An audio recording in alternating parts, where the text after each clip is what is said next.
বিশ্ববিদ্যালয়ের ডাকসু নির্বাচনে এত কষ্টের গুম খুনের পর জয়ী হলো, চাকসুতে জয়ী হলো, কাজকে রাকসুতেও জয়ী হয়েছে, জবিতেও জয়ী হয়েছে। চিল্লা বলেন ঠিক কিনা? আল্লাহর নবী নিজে কোরআনুল কারীমের এই আয়াতের রেফারেন্সে হাদিসের ভিতর বলেন, কিয়ামতের ময়দানে মানুষ যখন দাঁড়াবে, এক একজন মানুষের বিরুদ্ধে হাজার হাজার মামলা দায়ের হবে। সুবহানাল্লাহ। কাই কইন কত মামলা? হাজার হাজার মামলা দায়ের হবে। বলবেন এত মামলা তো দুনিয়াতেও নাই। কিয়ামতের ময়দানে আপনার স্ত্রী আপনার বিরুদ্ধে মামলা দিবে, আপনার ছেলে আপনার বিরুদ্ধে মামলা দেবে, আপনার মেয়ে আপনার বিরুদ্ধে মামলা দিবে, আপনার ইমাম আপনার বিরুদ্ধে মামলা দেবে, ইমামের বিরুদ্ধে মুসল্লিও মামলা দেবে, রাষ্ট্রপতির বিরুদ্ধে জনগণ মামলা দেবে, জনগণের বিরুদ্ধে রাষ্ট্রপতি মামলা দেবে, নেতার বিরুদ্ধে সেলা মামলা দেবে, সেলার বিরুদ্ধে মামলা হবে নেতার বিরুদ্ধে পক্ষে থেকে। বলেন নাউজুবিল্লাহ। কষ্ট হইল? কষ্ট হইল? সময় থাকলে সবগুলো ভেঙে ভেঙে বলবো ইনশাআল্লাহ। সামনে আগিয়ে যাই। কেন মামলা দায়ের করা হবে? আল্লাহর নবী বলেন, হাদিস থেকে বলছি, আল্লাহর নবী বলেন কিয়ামতের ময়দানে একজন মেয়ে মানুষ যখন জাহান্নামের হুকুম হয়ে যাবে, ওই মেয়েটা কেঁদে কেঁদে আল্লাহকে বলবে, আল্লাহ আমি আপনার কাছে একটা মামলা দিতে চাই, আমি কিন্তু একা একা জাহান্নামে যাব না। আল্লাহ বলবেন, কেন যাবে না? অন্যায় করেছে তুমি, জাহান্নামেও যাবে তুমি। ওই মেয়েটা বলবে, রব্বুল আলামিন আল্লাহ, আমার যদি দুনিয়াতে শাসন করার কেউ থাকতো আজকে আমি জাহান্নামে যাইতাম না। অতএব যাদের শাসনের অভাবে জাহান্নামে যাচ্ছি এমন চারজন মানুষের বিরুদ্ধে আমার মামলা। সুবহানাল্লাহ।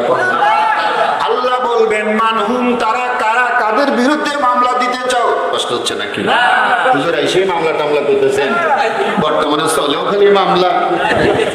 কষ্ট হইতেছে? আরে ভাই, এত মামলা সেনাদের বিরুদ্ধেও কেবল একটা দায়ের হয়েছে, জানেন তো? হ্যাঁ, দেশের টাকা পয়সা লুটমুট করে আবার এইসব অপরাধীদের পাচার করে দিছে কি দেয় নাই? কষ্ট হইতেছে?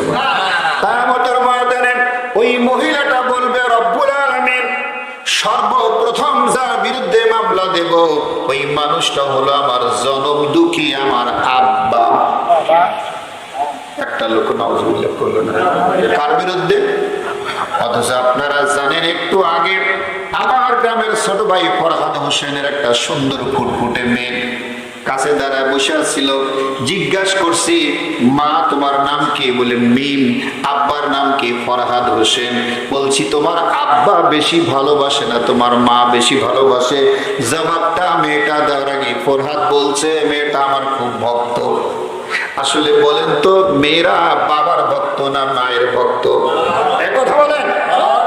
জি, আমি সেদিক যাচ্ছি না। বলা হবে, যেই বাবা তোমার মাথার ঘাম পায়ে ফেলে তোমাকে লেখাপড়া শিখালো, বড় করলো, খাওয়ালো, যেই বাবা লক্ষ লক্ষ টাকা যৌতুক দিয়ে স্বামীর বাড়ি পাঠিয়ে দিল, ওই বাবার বিরুদ্ধে কেন মামলা দায়ের দিলে একটু বলো না? কষ্ট হচ্ছে নাকি? ওই মেয়েটা সেদিন কেঁদে কেঁদে বলবে, আল্লাহ এত কিছু করেছে, সব ভালো, সব ঠিক আছে, কিন্তু ওই বাবা জন্মের পরে বড় হলাম, ওই বাবা আমাকে ইসলাম শিক্ষা দেয় নাই, ধর্মের কথা শোনায় নাই।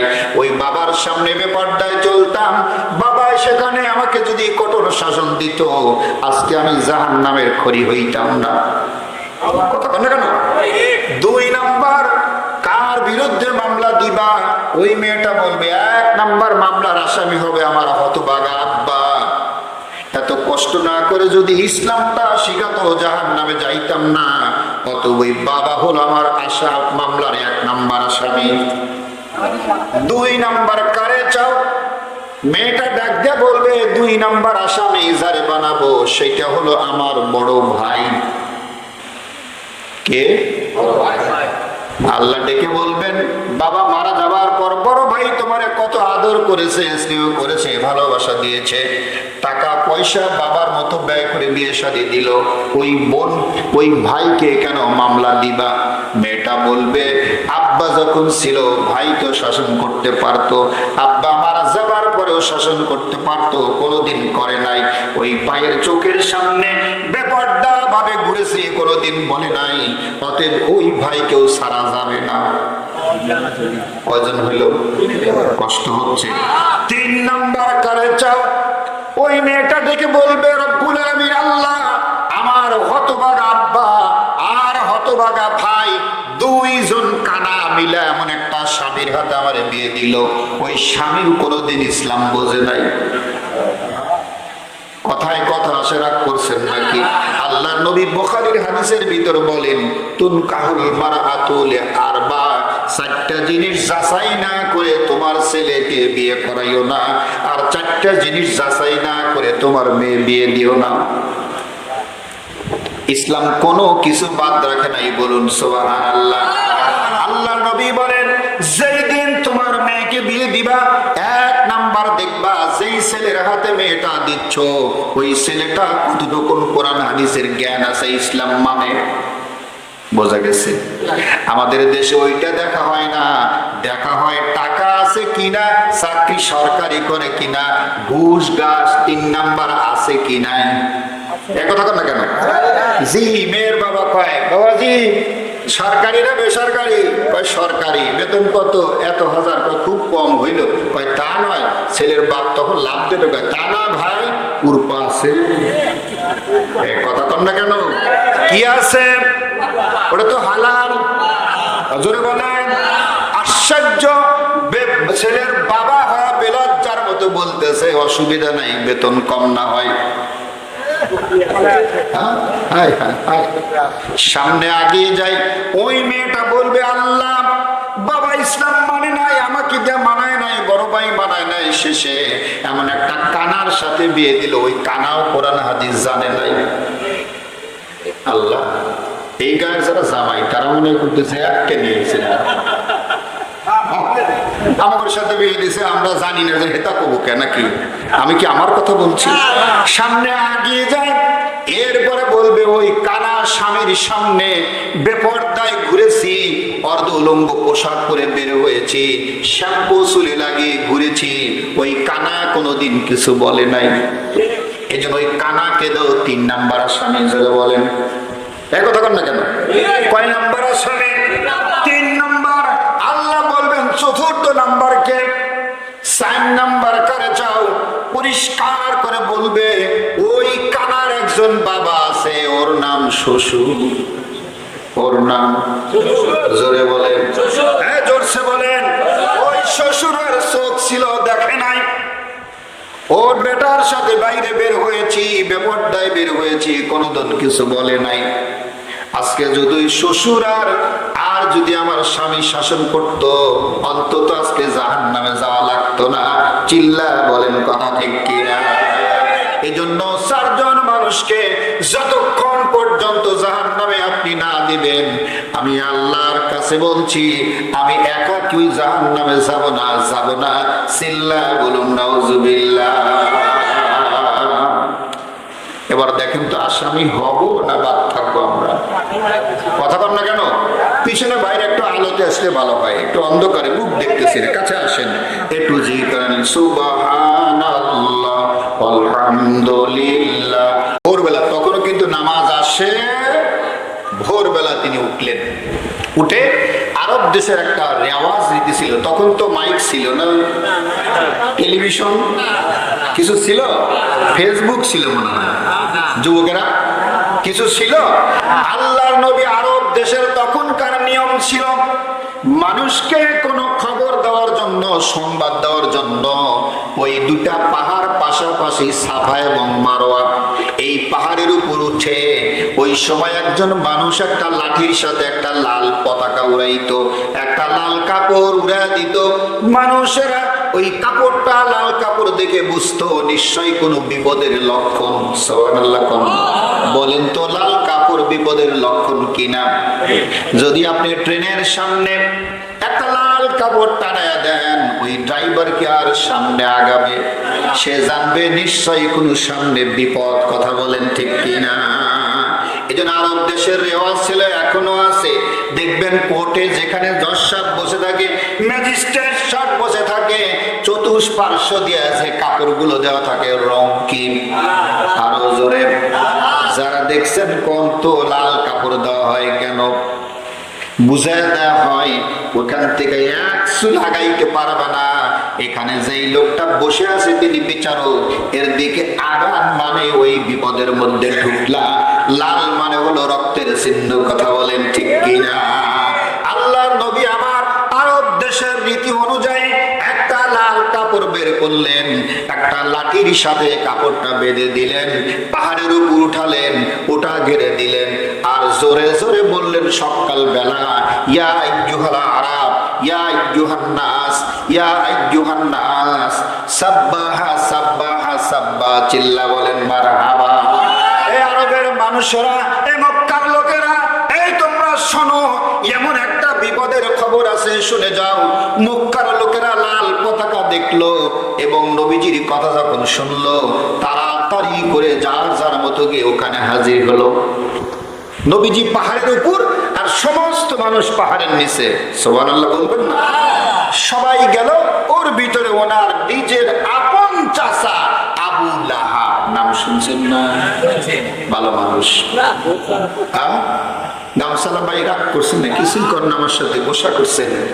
ওই আবু লাহাব নিজেও গেছে, নবীজির আপন চাচা। সবাই হাজির।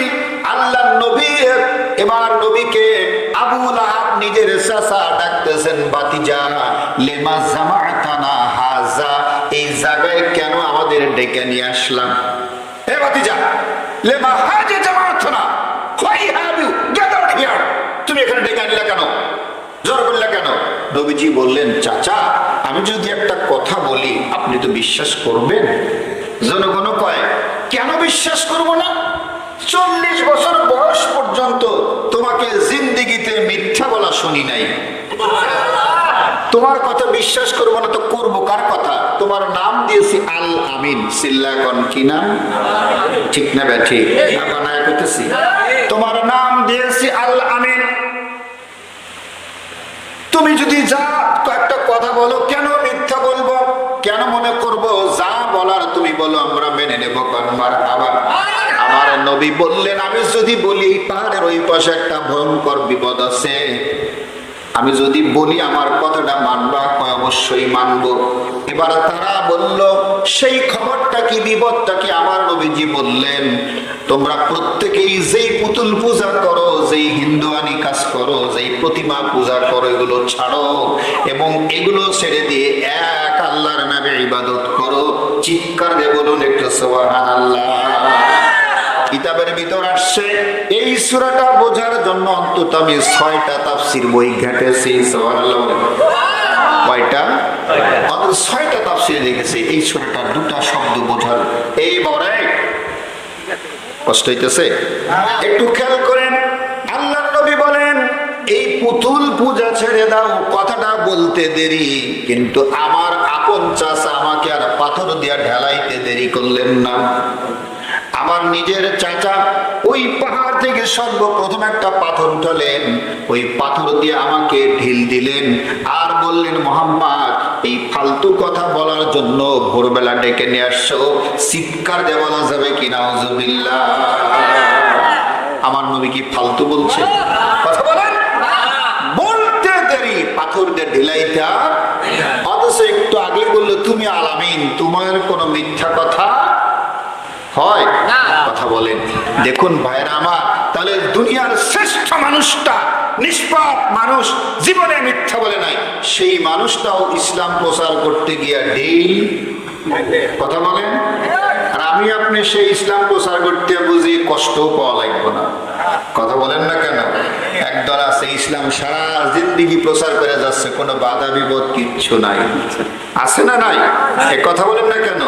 এই জন্যই তো কবি কি করে, সুন্নাত নয় শুধু দাওয়াতের মেহমান, সুন্নাত নয় শুধু খাওয়া শেষে মধুপান, আরো কিছু সুন্নাত আছে তুমি জানো কি?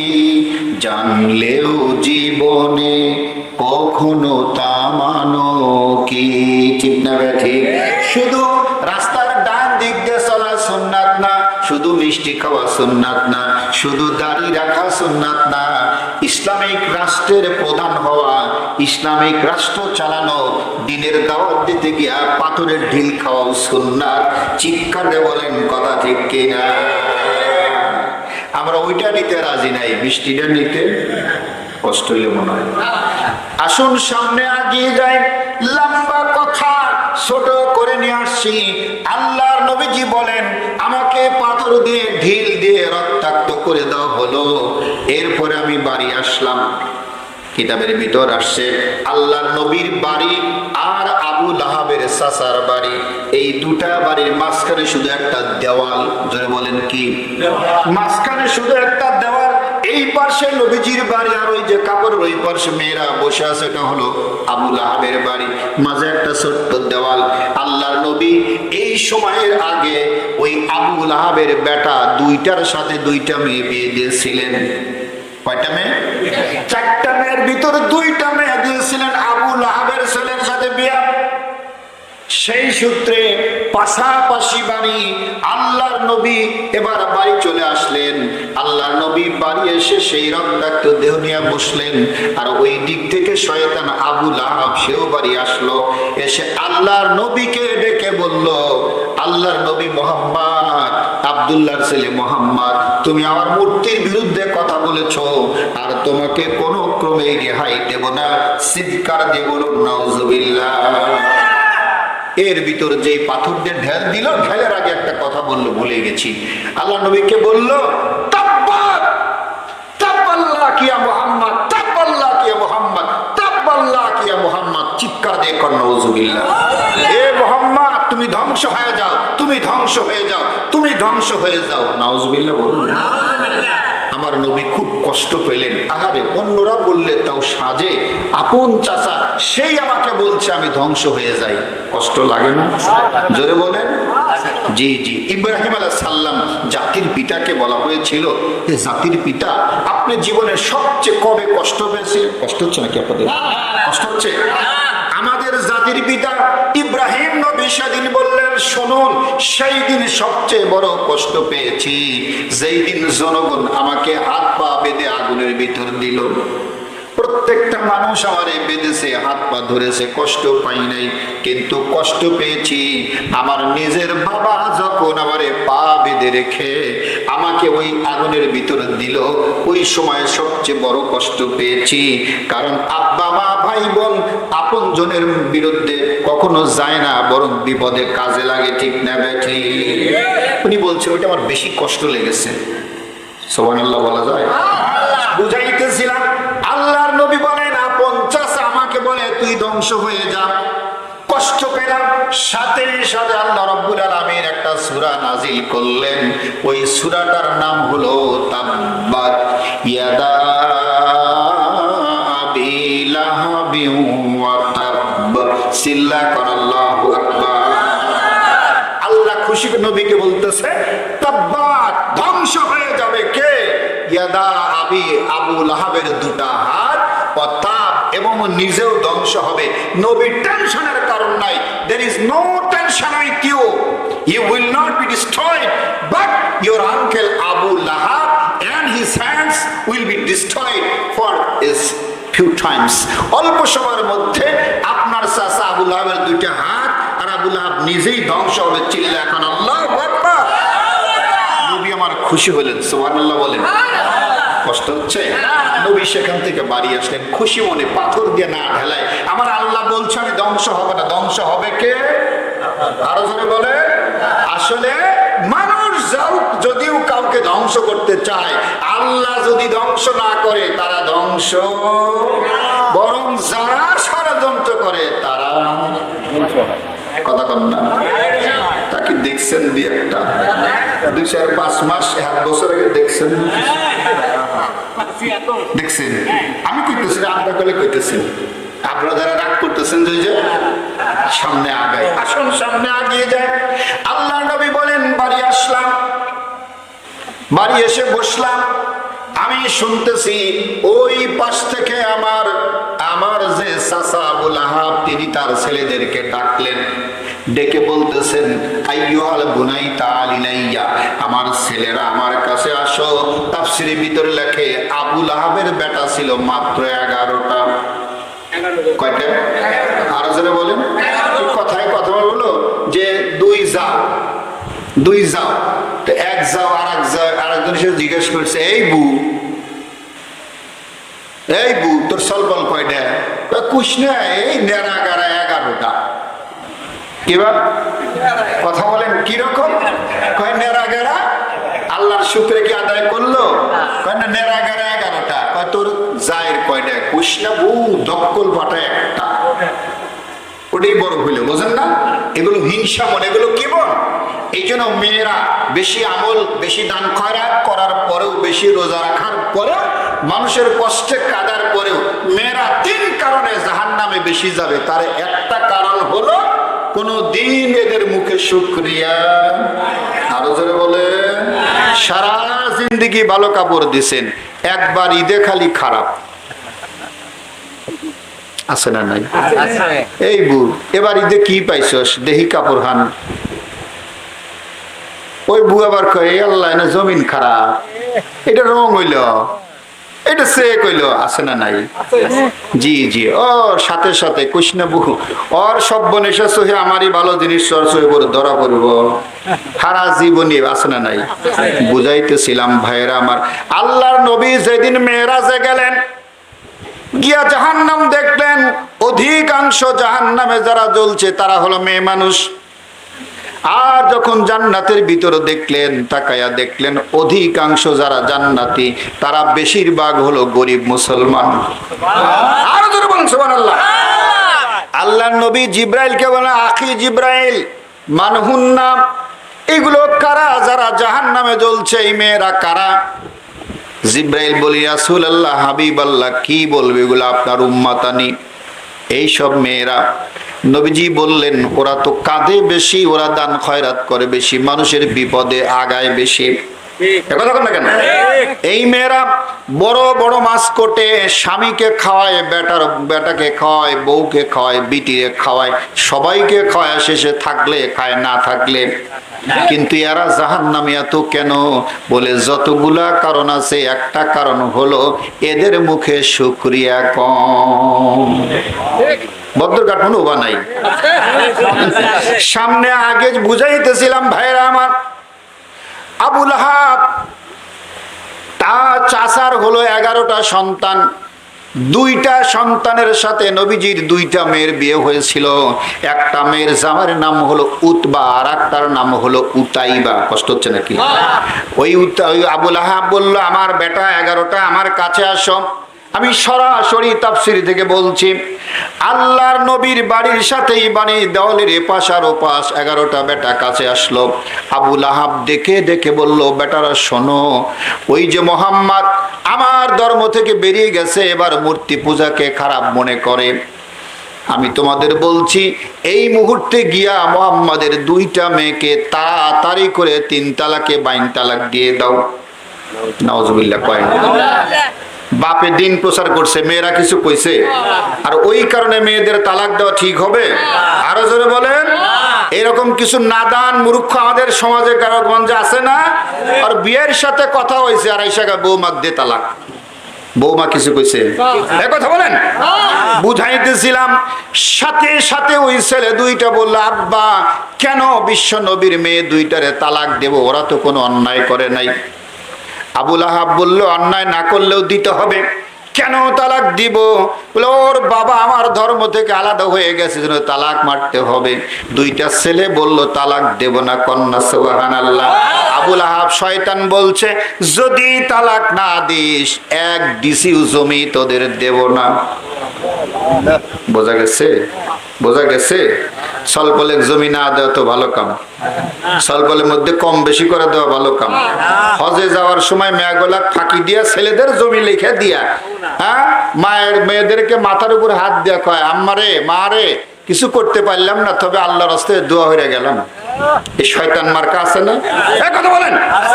এইরকম মেয়েকে ফাঁকি দিয়া, ছেলেদের নামে জমি দিয়া হজে যায়, ও তো এখনই আফজালুল মুনাফিক, ও টাটকা মুনাফিক। কথা কার? আরো জোরে বলেন।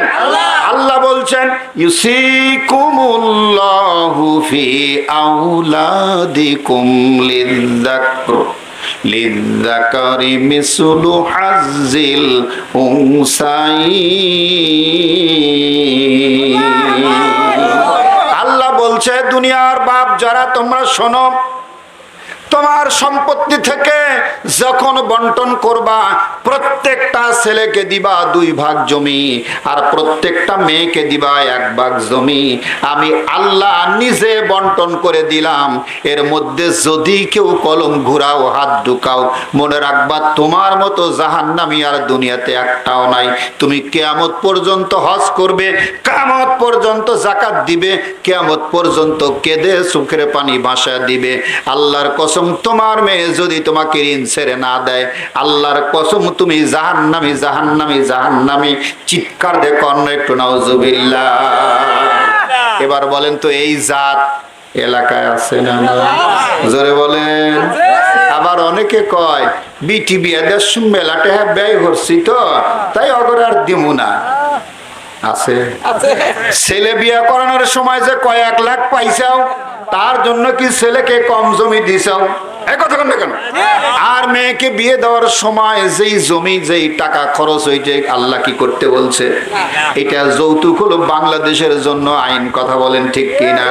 আমি সময় নেই, সামনে আগে যাই। আবু লাহাব বলতেছে, মুহাম্মাদের মেয়েকে যদি তালাক না দিস, 1 ডিসি বাড়িঘর জায়গা জমি দেব না। ছেলেরা টেনশনে পড়ে গেল। কথা কন না কেন? কথা বলেন। অর্থের ঘাইল বড় ঘাইল, ঠিক না? আমাদের দেশের পুলিশ ভাইরা কি ইচ্ছা করে আলেম ওলামার পিছনে বেরিয়ে? এ কথা কন না কেন? হাজি গাজী হাফেজ মারতে চায় না, কিন্তু কি করবে, না মারলে আবার ওদের বিরুদ্ধে কেস হয়। কথা কন না কেন?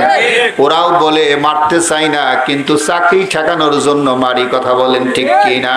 বুঝাইতেছিলাম ভাইয়েরা আমার, বাধ্য হয়ে এবার আবু লাহাবের 2 সন্তান বলতেছে, ঠিক আছে, বাড়ি পাবো না, জমি পাবো না, জায়গা পাবো না, আতো আর পারি না, চল যাই 2 ভাই মুহাম্মাদের মেয়েকে তালাক দেই।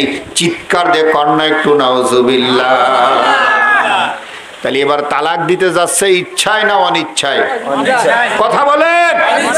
অনিচ্ছায়। এরকম ভাবে 2 ভাই চলে গেল। আল্লাহর নবী বসে বসে সব শুনতেছে, কারণ এক জায়গায় মুরব্বী, ও বাড়ির মধ্যে যাবেন, যান যান, বুড়ো মানুষ তো। আল্লাহ নবীর কাছে এই 2 শয়তান আসলো। এসে প্রত্যেক দিন যে ভদ্রতা আব্বা বলে ডাকে, আজকে উল্টাটা। আজকে কি? আজকে উল্টা। এসে বলতেছে, হে মুহাম্মদ, জোরে কন্যা নাউজুবিল্লাহ, এ মুহাম্মদ আব্দুল্লাহর ছেলে, শোনো, তোমার 2টা মেয়েকে আমরা দাঁড়ায়া বলতেছি 1 তালাক, 2 তালাক, 3 তালাকে 22 তালাক। নাউজুবিল্লাহ বলেন না কেন? এই কথাটা বলতে দেরি 3 তালাক দিয়ে দিল। আল্লাহর নবীর 2টা মেয়ে হাউ মাউ করে কান্না করে মাটিতে গড়াগড়ি দেয়। কারণ বিনা দোষে মেয়েদেরকে যদি তালাক দেওয়া হয়, ওর চাইতে আসমান ভাঙা কাম আছে। বলেন। এই জন্য আল্লাহর নবী বলেন, আল কাতিউর রহিম লা ইয়াদখুলুল জান্নাহ। বিনা কারণে যারা আত্মীয় সম্পর্ক নষ্ট করে, বউকে তালাক দেয়, এরা কখনো জান্নাতে যাবে না। ওই মেয়েটা যদি স্বামীকে মাফ না করে, ওই স্বামী যদি কিয়ামত পর্যন্ত হজ করে আর টাকা পয়সা দান করে, ওই মেয়েটার মনে বিনা কারণে আঘাত দিল, তালাক দিয়ে দিল, এই স্বামী কোনোদিন জান্নাতে যাবে না। চিৎকার দিয়ে বলুন একটু সুবহানাল্লাহ। এই জন্য বউটো তালাক দেওয়ার অভ্যাস আছে, আছে। এগুলো থাকলে ওই বউয়ের কাছে মনে রাখেন, বিনা কারণে তালাক দিয়েছেন, আল্লাহর কসম 2টা পাপ থাকলে মানুষ জান্নাতে যাবে না। রাসূল বলেছেন, 1 নাম্বার শিরক, 2 নাম্বার মানুষের কাছে ঋণ। এটা যদি থাকো, আমি নবী আল্লাহ কেউ তোমারে মাফ করবে? কষ্ট হইল? কারণ আপনি বিনা কারণে আত্মীয় নষ্ট করবেন। অনেক শ্বশুর অনেক শাশুড়িরা আছে, একটা ভালো যৌতুক নিয়ে আইছে, চাকরি করে, ওটারে খুব ভালোবাসে, আর যেটা গরিব, কথা কন না, হ্যাঁ, ওইটারে আলাদা নজর আছে না নাই? ওইটারে উঠতে বসতে ননদ ঠকায়, দেবর ঠকায়, অমুক ঠকায়, তমুক ঠকায়, আছে না নাই? ওই মেয়েটা অত্যাচারের কথা। অথচ রাসূল বলেছেন এই জাতীয় কষ্ট মনে দিবা কিয়ামতের ময়দানে, এই মেয়েটা তোমাকে মাফ না করলে যত আমল করো না কেন জাহান্নামে। বোঝা গেছে কথাটা? না কষ্ট নিলেন? মায়েরা আছে না নাই? হ্যাঁ, খালি কইেন না যে খালি জাহান্নামের আসামি বানান আপনারা, ভালো আপনারা, ঠিক নেবে ঠিক। সামনে আগিয়ে যায়, আল্লাহর নবীর দুইটা মেয়ে মাটিতে গড়াগড়ি যাচ্ছে, বলছে আব্বাজান কি অন্যায় করেছি, কেন আমাদের তালাক দিল? আল্লাহর নবী বুঝায় বলতেছেন, মারা কেন কাঁদো, কেঁদো না, কারণ আল্লাহ রব্বুল আলামিন নিশ্চয়ই এই বিপদের মধ্যে দিয়া এর চাইতে ভালো স্বামী তোমাদের মিলায়া দেবে। চিৎকার দিয়ে বলুন সুবহানাল্লাহ। আমার নবী কোনো হতাশ হলেন না, বলে আল্লাহু আকবার। আল্লাহকে যারা বেশেছে ভালো, দুঃখ কি আর তাদের থাকতে পারে, দুঃখ কি আর, এই যুবকরা কয় না কেন, আল্লাহকে যারা বেশেছে ভালো, দুঃখ কি আর তাদের থাকতে পারে, দুঃখ কি আর, যারা লয়েছে মুখে কোরআনের বাণী, লয়েছে মুখে কোরআনের বাণী, হতাশা কি আর তাদের থাকতে পারে, দুঃখ কি আর তাদের থাকতে পারে, আল্লাহকে যারা বেশেছে ভালো, দুঃখ কি আর তাদের থাকতে পারে, দুঃখ কি আর। সামনে বাড়ালো পাজারায়াস নতুন পৃথিবী গড়তে, আল্লাহু আকবার। সামনে বাড়ালো পাজারায়াস নতুন পৃথিবী গড়তে, জানা তো আছে কত পথ আর পাড়ি দিতে হবে তাতে, ঠিক না বেঠি? আরো জোরে বলেন। জীবনের যত পিছুটান সব, জীবনের যত পিছুটান সব দুলিয়ে মুছিয়ে ফেলে, দুঃখ কি আর তাদের থাকতে পারে, আল্লাহকে যারা বেশেছে ভালো, হতাশা কি আর তাদের থাকতে পারে। যে আল্লাহর নবী দ্বীনের জন্য, ইসলামের জন্য, কোরআনের জন্য রাজপথে নেমেছে, আন্দোলনে নেমেছে, এই বিপদ কি নবীরে ঠেকাইতে পারে? না। বলেন ভাই, সে তো 1400 বছর আগের কথা। বর্তমান সময়ে দেখুন, আজকে ছাত্রদেরকে একটু দেখুন, জুলাইয়ের সময়ে যারা শাহাদত বরণ করলেন, 2000 ছেলে মেয়ে জীবন দিল অকাতরে, ঠিক না বে ঠিক? কয়েক হাজার যুবক মানুষ, যুবতী গুম হয়ে গেল, পুঙ্গ হলো, চোখ গেল, হাত গেল, নাক গেল, রক্ত গেল, এরপরেও কি তারা থেমেছে? জোরে বলেন। ঢাকা বিশ্ববিদ্যালয়ে ডাকসু নির্বাচনে এত কষ্টের গুম খুনের পর জয়ী হলো, চাকসুতে জয়ী হলো, কাজকে রাকসুতেও জয়ী হয়েছে, জবিতেও জয় হয়েছে, চিল্লা বলেন ঠিক কিনা? এরা কি কোনোদিন দমে গেছে? জোরে বলেন। এই জন্য আমার নবী দমলেন না, মেয়েদেরকে ডেকে বললেন, মারা লা তাখাব ওয়ালা তাহজান, দুশ্চিন্তা করো না, নিশ্চয় আমার আল্লাহ এর চেয়ে ভালো স্বামী তোমাদের মিলায় দেবে। চিৎকার দিয়ে বলুন একটু মারহাবা। দুই ভাই তালাক দিয়ে চলে গেল, আল্লাহর নবীকে এখানেই ক্ষান্ত করলো না। কষ্ট হচ্ছে না কেমন? তালাক দেওয়া শেষ হয়ে গেল, এবার নবীজি বলতেছেন, তাফসিরের ভিতর আসছে, আমি আগেও বলেছি অন্তত 6টা তাফসির পড়ে দেখেছি আমি।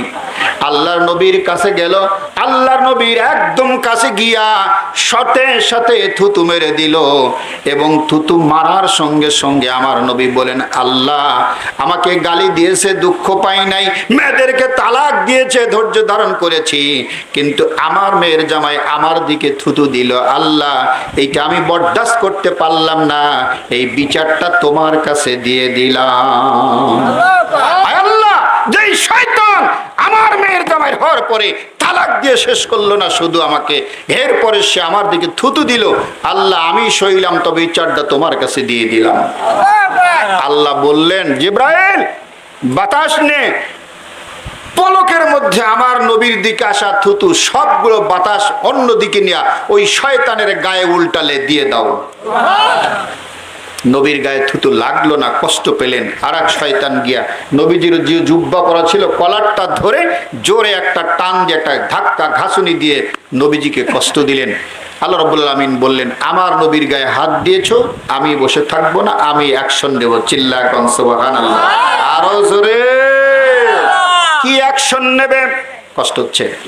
আমার নবীজি বললেন, রব্বুল আলামিন আমার 2টা মেয়েকে তালাক দিয়েছে, মেনে নিয়েছি, আমারে গালি দিয়েছে, মেনে নিয়েছি, আমার গায়ে পাথর দিয়ে ঢেলায় রক্তাক্ত করে দিয়েছে, মেনে নিয়েছি, কিন্তু আমারে থুতু মেরেছে, আমি এটা সহ্য করলাম না, আর আমার কলার ধরে ধাক্কা ধাক্কি করলো, আল্লাহ বিচারটা তোমার হাতে দিয়ে দিলাম, তবে একটা দোয়া করছি, আল্লাহ ওই শয়তানকে যেন বনের কুত্তা কামড়ায়া খায়।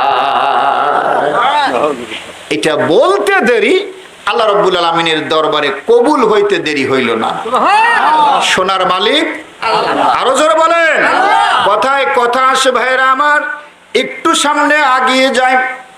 আল্লাহ রাব্বুল আলামিন বলেন, মানুষ যখন মাজলুম হয়ে যায়, সাহায্য করার দুনিয়াতে কেউ থাকে না, কারোর কাছে বলার কিছু থাকে না, ওই মানুষটা তখন যা বলে চোখের পানি ফেলে আমি আল্লাহর সাথে সাথে ওটা কবুল করে নেই। আরো জোরে বলেন। ভাইজান বলবেন কেমনে? আল্লাহ রাব্বুল আলামিন একটা উল্লাহ পড়ার একটা ঘটে যাওয়া ছোট্ট ঘটনা শোনাচ্ছি।